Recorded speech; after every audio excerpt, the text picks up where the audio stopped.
SABC, and today very kindly sponsored by Transnet. And it's interesting that Leanne was out on the road and she was boarding a Putco bus. And of course, transport's a really important thing, and these buses carry a good bulk of our population, and that lends itself very much to the conversation that we're going to be having today. And we have three special guests that are going to be leading us in this conversation. But just by way of introduction, I guess, to the few big things that have been happening. The first thing is you're going to start hearing a lot more about something called the Road Accident Benefit Scheme. And you might be wondering what that is. You've grown up knowing about the Road Accident Fund. Well, it's getting a makeover, and it's coming into a new era. We're going to start to unpack why, what does it mean, how is it going to benefit you, and what changes is it going to make in your life. The other thing, of course, which has always been a concern for us is road safety. And our roads, if you read the statistics, you'll know that every day something in the order of 40 people are dying on our roads, and it's costing us 1.5% of our annual GDP just dealing with the road carnage. But more on those kinds of statistics, and also the initiatives that are in place to try and reduce that, particularly given that most of the fatalities are young people, aged between 15 and 29, I think I'm told. Most of those accidents are affecting that age group, and pedestrians as well. So this is a conversation that we all need to be having, and hashtag TNA BizBrief at Morning Live SABC is where you can send your questions and be part of this conversation. But let's say hello to our guests that are going to be leading this conversation this morning. And I'd just like to say to somebody who has been on our program a few times, and we welcome once again the Honourable Minister of Transport, Minister Dipuo, Peter. So a very warm welcome to you. Thank you very much for joining us again. Thank you, Peter, for having me here. But I also want to take this opportunity to greet all the different participants in the audience, in particular the MECs, the MMCs, the DG, and many other representatives of the transport fraternity, but also TNA as well as SABC and Transnet, our sponsors. Thank you very much for creating this platform for us to engage on these important subjects.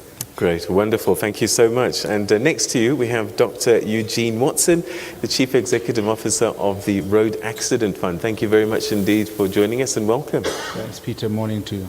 All right, and next to you is another CEO, this time of the Road Traffic Management Corporation, Advocate Makhosini Msibi. Thank you very much for joining. Thank you, Peter, as well as the listeners out there and the viewers. All right, okay, we've got a lot to get through, a lot to unpack, and I guess the big headline story is Road Accident Fund. This is what we grew up knowing and understanding, and now we're getting into this new era, the Road Accident Benefit Scheme. Why the shift? What on earth is the RABS? Peter, you would know that as a country, we've been busy with a process to transform the Road Accident Fund and be able to align it to our social security since the year 2002. So this is a process that we've been working on, and we have arrived at the point where we now have draft legislation that we have put out to the nation for public comments, and we will soon be taking it through cabinet as well as through parliament. Stats SA indicates to us that more than 500,000 people dies in South Africa and annually. And out of that, about 77,000 is young people. As a government, we've got a responsibility to make sure that we prevent the unnatural deaths, which we have been informed forms 30% of that figure that I gave you. So we also have a responsibility. Whilst we are preventing the deaths, we know that crashes or accidents happen.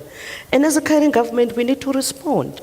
And in particular, today we are here to present to the nation a response that is actually going to protect the people of South Africa, especially the poorest of the poor. You would know that the fund as it is right now, it is fault-driven. So we want to be able to move to a situation where it is not fault-driven. I'll make an example. We've got categories of people that are always involved in many of the crashes. For example, our truck drivers, our taxi drivers, and many other people who are driving vehicles that they don't own. In particular, you also know about EMS, our traffic officers, our police officers. So if you're going to be fault-driven, it means the bulk of the people of South Africa are not going to be benefiting anything from the fund as it exists right now. So we needed to look at how do we create an environment where we don't have to wait years chasing who is at fault, but also make it possible that as a government we respond. So we needed to put that in place. Because right now, I'm sure you are aware that the bulk of our people actually rely on social security through the grants that are provided by SASSA. So we would also want to make sure that we create that safety net, because we are truly a caring government and we need to make sure that we care for our people. I'll make an example for you.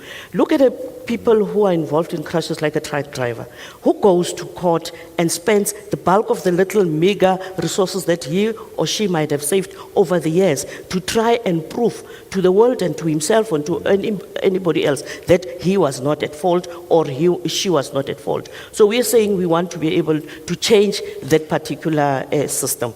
We're saying the road accident benefit scheme needs to really make sure that we focus on making the services of the scheme accessible. We're also saying it is important that as a democratic country, people must have the choice when they are involved in a crash to be able to go directly to the fund and be able to get services. And those who make a choice to go through other avenues, is it the legal fraternity or what, they will also have that opportunity to continue doing that.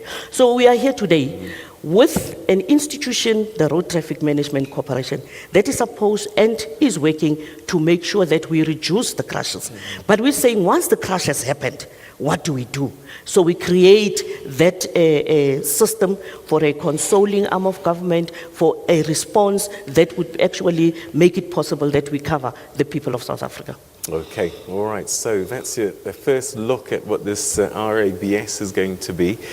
And I guess, as the man running the Road Accident Fund, these changes are something that you are directly affected by. And I'm just wondering how much of a game changer it is for the Road Accident Fund and maybe business at large. What is this going to be easier? You know, we hear stories of payment of claims and so on and so forth.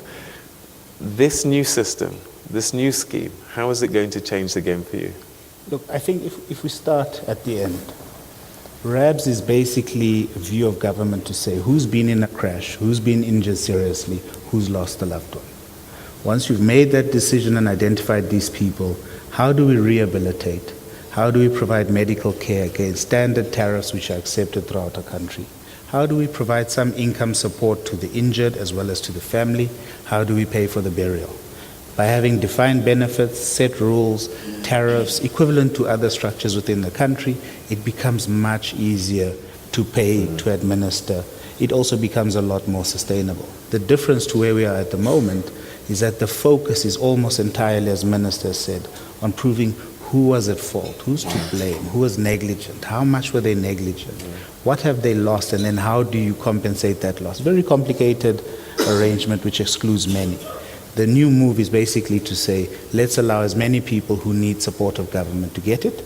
We understand that there'd be limitations, but let's spread it to all, because in the long run, our country needs to have victims of car crashes put back into the active realm of society. So by way of game changer, absolute game changer for the country, the economy, for victims of car crashes, and that I think is a necessity which has been identified as far back as 2002. It's now time to roll it out, to put our heads to the grind and do it. All right, so we'll unpack a lot of those issues. There are a lot of questions that people have been raising, and perhaps it's not understanding fully what these changes mean, but we'll unpack that as the program unfolds.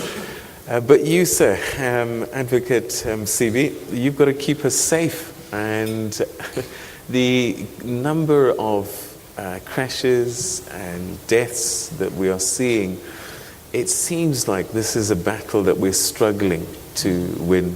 What what are the big things that are on the horizon for us to try and reverse this trend? Well, Peter, South Africans are quite an amazing nation. When we celebrate, people die. When we're in a jovial mood, people die. So all it's up in our minds. So our responsibility is to change the mindset, to ensure that each and every South African takes responsibility for his or her life. Indeed, road safety, it's everybody's responsibility. Government alone can't do it. You'll recall that in South Africa we have about 750 network in terms of the road infrastructure. And indeed, in terms of the law enforcement, you have about plus or minus 20,000 law enforcers, whilst you have 11 million cars that are registered and 10,500,000 of drivers on our road. So it's very important that we begin to use our roads in the most responsible way, but also in terms of our pedestrians. We also need to ensure that we inculcate a culture of responsibility, that everybody should look after each and everyone. But in particular, for our youth, as the minister has alluded to the fact that about 77,000 of our youth perishes each and every year. So it is our responsibility to save the country, to save the youth, and save the future of the country. And all this can be done. It's feasible, it's attainable. But you'll recall, Peter, that this year we are celebrating our 10th anniversary, being the RTMC. But what have we done? What is it that we're going to do differently to ensure that we halve the carnage on our roads? All right, okay. Sadly, I've heard this before. What I look forward to hearing is what practical things we're going to do to change that culture, to get people to be more responsible on our roads. But we'll explore that. We're going to take a quick commercial break. And when we come back, we want you to be part of that conversation as well. Don't forget the Twitter handle at Morning Live SABC. We want to hear from you as well, because this is something that affects you. Even if you're not a driver, often you're a passenger, and also you're a pedestrian. And all of us are in this together. So let's have this conversation right after this.